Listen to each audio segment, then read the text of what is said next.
Hey, Coop here. Welcome to 90-second recap, where I share a quick sports history lesson based on today's cap.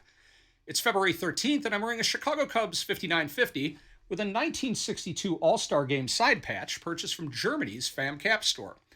The Northsiders had three representatives in that 62 contest: Ernie Banks, George Altman, and Billy Williams, making his All-Star debut on the heels of his 1961 Rookie of the Year nod.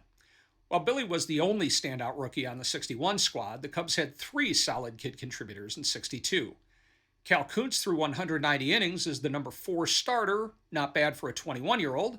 An outfielder they'd give up on a couple years later hit 263 in almost 500 plate appearances, Lou Brock.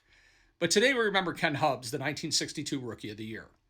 Hubbs was a National High School All-American in football and basketball, but baseball was his favorite, and he would have likely been a multi-sport star at BYU or USC had pro ball not come calling. Other than God, Kenny feared nothing, except flying, which he acknowledged he'd have to do as a professional athlete, so he set out to conquer that fear by getting his pilot's license. He'd been licensed barely a month when he lost his life on this date in 1964 when his newly purchased Cessna 172 crashed into a lake outside Provo, Utah. He was flying home to California when he encountered weather and turned around, crashing a few miles short of the field from which he'd taken off. Kenny Hubbs was 22.